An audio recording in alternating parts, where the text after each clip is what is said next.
C'est parti pour cette séance explosivité, technique et duel. On attaque avec l'explosivité et les squats plus la pliométrie. Premier atelier, réaliser 10 squats, faire 4 sauts à pieds joints sur la pointe des pieds, puis un sprint sur une distance de 3 mètres. Donc sur les squats, les jambes doivent descendre à la parallèle du sol, ça suffit amplement. On réalise 10 squats, on donne le ballon derrière, 4 sauts sur la pointe des pieds, puis une accélération sur 3 mètres. Là on voit Thomas qui maîtrise le geste des squats, donc qui peut mettre un peu plus de vitesse. Pareil, qui descend bien à la parallèle du sol, 4 sauts sur la pointe des pieds, puis on accélère. Fente et foulée bondissante. Réaliser 6 fentes vers l'avant, on fait demi-tour, puis 6 fentes en revenant sur le point de départ. Là on voit Thomas qui descend même plus bas que la parallèle, donc la parallèle suffit amplement. Thomas maîtrise le geste, donc il n'y a pas de souci.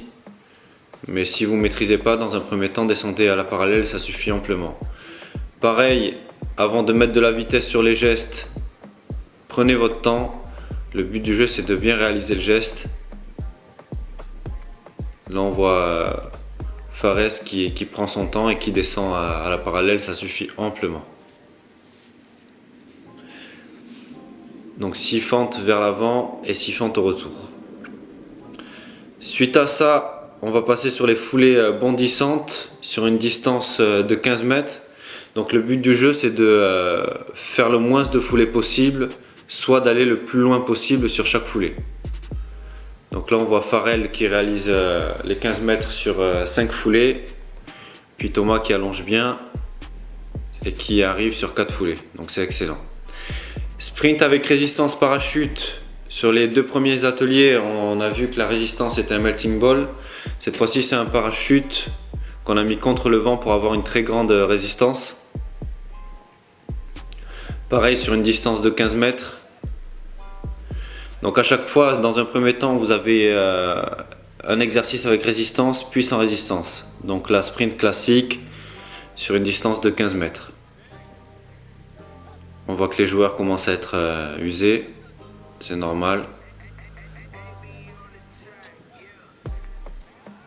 On termine avec Fares et on va pouvoir passer sur la technique. Révision des gestes corveurs, vous pouvez les voir sur ma première vidéo bien détaillée. Sur la vidéo appui technique avec Théo. Travail très important à faire régulièrement. Donc pensez à le faire dès que vous avez un peu de temps libre. En début de séance, c'est très bien comme échauffement. Donc là on voit inter-inter. Le but du jeu c'est de mettre le plus de fréquences possible, c'est-à-dire de toucher le plus de fois le ballon. Dès qu'on commence à maîtriser, on met un maximum de fréquences et on essaye de porter le regard à 3 mètres devant. Que le geste se fasse naturellement dans les pieds. Et qu'on puisse voir le jeu autour comme un match. Semelle externe. Donc révision des gestes classiques.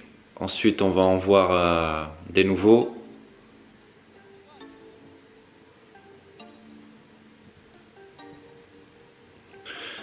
Semelle externe, pied opposé.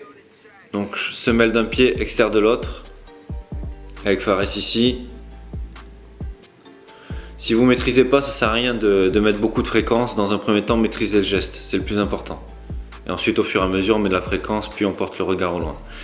Donc externe, externe, inter, puis on change de pied. Externe, externe, inter.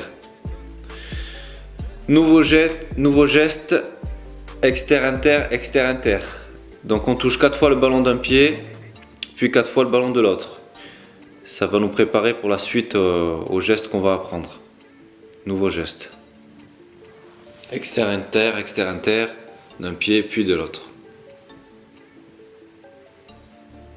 On attaque sur les nouveaux gestes. Donc là, lorsque je vais à droite, je conduis ballon pied droit. Lorsque je vais à gauche, pied gauche. Donc apprentissage du Ronaldo Chop. Donc on part d'un côté, on fait passer le ballon derrière la jambe d'appui pour changer de direction. Donc le but du jeu c'est de faire croire aux défenseurs qu'on part d'un côté, puis on change rapidement de direction. Là on voit Farrell Donc il faut faire un changement de direction net, bien évidemment.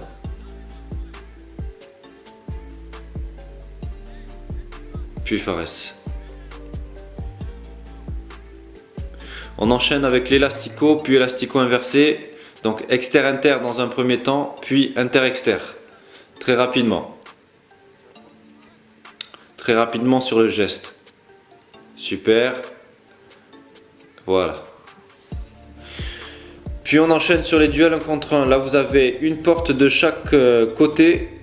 Le but du jeu c'est de faire un stop ball dans cette porte lorsqu'on a la balle. Si on récupère la balle, on doit pareil faire stop ball dans la porte. Donc là on a vu une belle défense de Fares. La Fares qui réalise semelle exter, pardon. Donc il faut savoir que j'ai pas demandé aux joueurs de réaliser les gestes qu'on a vus précédemment. Ça s'est fait naturellement en fait. Je leur ai juste demandé de prendre de la vitesse et de faire stop ball dans les portes.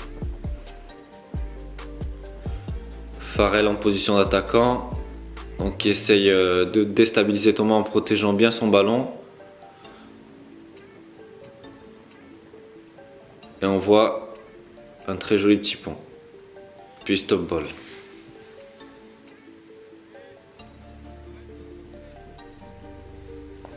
Duel 1 contre 1 plus finition. Donc là on voit Thomas qui réalise un superbe Ronaldo Chop. Fares fait une erreur ici. Lorsque l'attaquant pénètre dans l'une des deux portes, le défenseur n'a plus le droit de défendre. Donc lorsque là Thomas pénètre, en principe Fares devait s'arrêter. Et ensuite on a 2 touches de balle pour finir. Si le défenseur récupère ballon, il doit faire stop ball derrière les 2 portes qui sont situées derrière l'attaquant. Donc là on voit une belle défense de Thomas.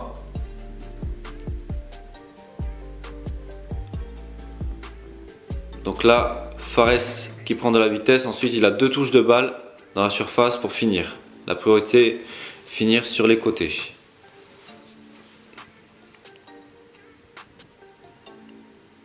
Farrell, 2 touches, puis finition.